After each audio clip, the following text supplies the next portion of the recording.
Hi friends, జై శ్రీకృష్ణ. ఎలా ఉన్నారు? మీరందరూ బాగుండాలి, అందులో నేను ఉండాలని కోరుకుంటూ నేను మీ కళావతి. మరి ఇప్పుడైతే మేము హైవే వద్దున్నామండి, బ్రేక్ఫాస్ట్ చేయడానికి అయితే వచ్చాము. హాయ్ ఫ్రెండ్స్, మేమైతే ఇక్కడ బ్రేక్ఫాస్ట్ చేయడానికి వచ్చామండి రెడ్డీస్ కిచెన్ హోటల్ వద్దకు. హైవే పక్కన ఇక్కడ బ్రేక్ఫాస్ట్, మిల్స్, కాఫీ, టీస్ అన్నీ దొరుకుతాయండి ఈ హోటల్ వద్ద. ఈ హోటల్ వద్ద నీట్గా కూడా ఉందండి. ఇంకా మా వాళ్ళకైతే సగం మందికి ఇంకా ఎదుగోండి ఇటువైపు అయితే బ్రేక్ఫాస్ట్ చేసేస్తున్నారు. పూరి కాబట్టి వచ్చేసింది. ఇంకా మిగతా దోశ ఏంటి చెప్పారు, అవి ఇంకా రాలేదండి, వెయిటింగ్ చేస్తున్నారు మంది మా వాళ్ళు. గుండు బాస్, మీ దోశ ఇంకా రాలే. పూరి పూరి పూరి, వడ వడ వడ వడ వడ వడ వడ వడ, పూరి పూరి పూరి పూరి పూరి పూరి. పూరి ఫ్యాన్స్ ఎక్కువ ఉన్నారు ఇక్కడ.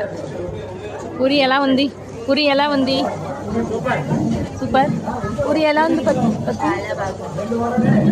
నీకు? జస్టి దాహం వేస్తుంది ఎక్కువ పూరి తింటుంది. శ్రావ్యకి అక్క అక్క పూరి ఎలాగుంది? ఇక్కడ బ్రేక్ఫాస్ట్ చేసిన తర్వాత మరొక టెంపుల్కి అయితే వెళ్తామండి. హాయ్ ఫ్రెండ్స్, జై Shrikrishna. Welcome to Ammu amazing. ఎలా ఉన్నారు? మీరందరూ బాగుండాలి, అందులో మేము ఉండాలని కోరుకుంటూ నేను మీ కళావతి. మరి ఇప్పుడు మేము ఎక్కడికి వచ్చామో మా ఆయన మాటల్లోనే ఆలకించేయండి. హాయ్ ఫ్రెండ్స్, జై శ్రీకృష్ణ. ఇప్పుడు మనము విజయవాడ వచ్చాము అమ్మవారి దగ్గరికి. ఈ కనకదుర్గ అమ్మవారి దగ్గరికి వచ్చాము. చాలా మహిళల అమ్మవారి అండి. ఇప్పుడు మనం గుడిపై అమ్మవారి దగ్గరికి వెళ్ళే ముందు కోనేరులో మనము కాలు కడుక్కొని నీళ్ళు చల్లుకొని మనం పైకి వెళ్దాము. స్నానాలు కూడా చేయొచ్చు. మనం ఇంటికాడ స్నానాలు చేసి వచ్చాము కాబట్టి కాలు కడుక్కుంటాం. ఖాళీ అదే కడుక్కొని మనం అమ్మవారిని సేవించుకుంటాము. మీరు కూడా మాతో వచ్చేయండి, ఓకేనా?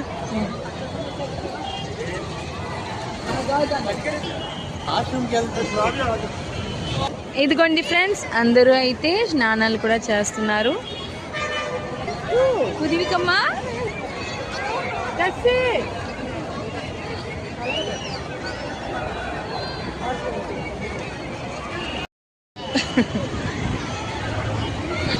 ఇదిగోండి మా వాళ్ళు అందరూ అయితే వెళ్తున్నారు. మరి మా ఫ్యామిలీ మొత్తం అయితే కోనేరు దగ్గరికి వెళ్ళి పసుపు, కుంకుమ, పువ్వులు అన్నీ వేసి అన్ని చక్కగా దండం పెట్టుకొని తిరిగి స్నానం చేసే వాళ్ళు స్నానం చేసుకుంటారు. కాళ్ళు చేతులు చక్కగా కట్టుకొని అయితే అమ్మవారిని దర్శించుకోవడానికి వెళ్తామండి. పైకి వెళ్ళాక పూజా సామాగ్రి అన్నీ తీసుకొని దాని తర్వాత అయితే పైకి అలా నడుస్తూ మెట్లు ఎక్కుతూ వెళ్తాము. బస్ కూడా అవైలబుల్గా ఉంది, కానీ నడుస్తూ వెళ్ళాలనే అండి అనుకున్నాము. మా ఫ్యామిలీ మొత్తం అయితే నడుచుకుంటూ వెళ్తామా, బస్ పైన వద్దులే అనేసి అన్నారు. అందు గురించి అందరం డిసైడ్ అయ్యి అలా నడుస్తూ ఇప్పుడు వెళ్తామన్నమాట. కోనేటికి కొంచెం పక్కనే అండి గుడి, కాస్త రోడ్డుకి అవతల సైడ్ వెళ్ళాలి.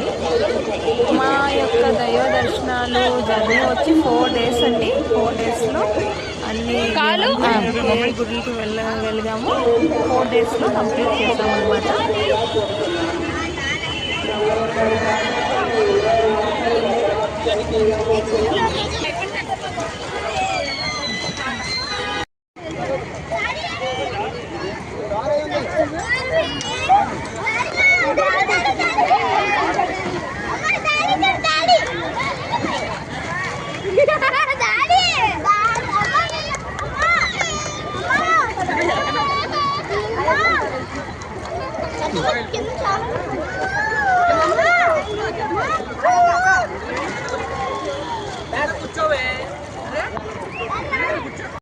ఇదిగోండి ఫ్రెండ్స్, ఇక్కడ రోడ్డు పైకి అయితే వచ్చాము. ఇక్కడ ఏమో పూజా సామాగ్రి రోడ్డు పక్కనే అమ్ముతున్నారండి. అక్కడైతే ఇదిగోండి మా ఆయన మరియు మా అమ్మ అయితే పూజా సామాన్లు ఏవేవి అమ్మవారికి పడతాయో అవన్నీ తీసుకుంటున్నారు. పూజా సామాన్లు తీసుకున్న తర్వాత మెట్టు వద్దకైతే వెళ్తున్నామండి. నడిచి వెళ్తాం కదా. ఇదిగోండి ఫ్రెండ్స్, కొండపైకి అయితే బస్సు ఇంకా వెళ్తుంది, కానీ మేము అలా నడిచి వెళ్తాము.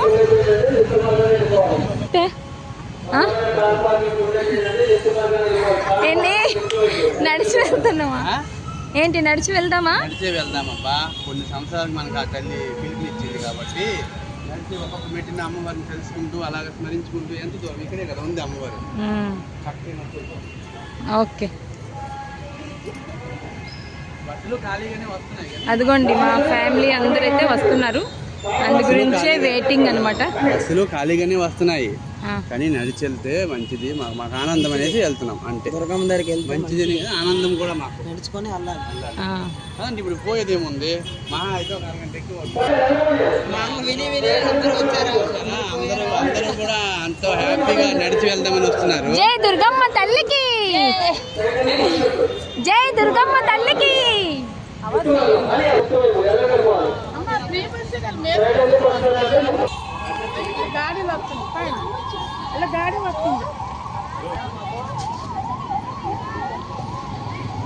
ఇదిగోండి ఫ్రెండ్స్, మెట్లు ఇక్కడి నుంచే ప్రారంభం అవుతున్నాయి. మా ఆయన కొబ్బరికాయ అయితే కొడుతున్నారు.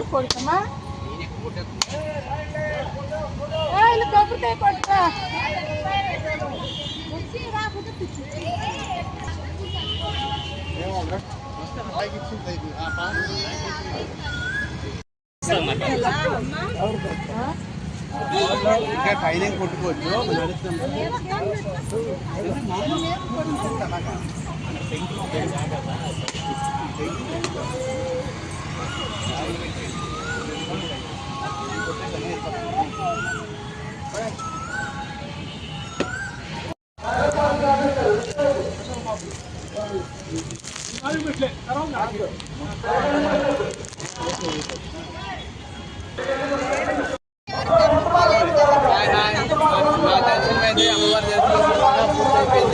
మళ్ళీ ఎలా వెళ్ళామో అలాగే అందరు నడిచి దిగిపోయాము.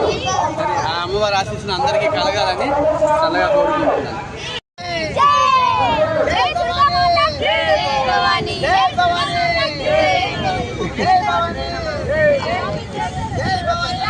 ఫ్రెండ్స్, ఇంతతో మా ఈ అమ్మవారి దర్శనం అయితే చక్కగా పూర్తయింది. మరో వీడియోలో మళ్ళీ కలుసుకుందాం. రాధే రాధే.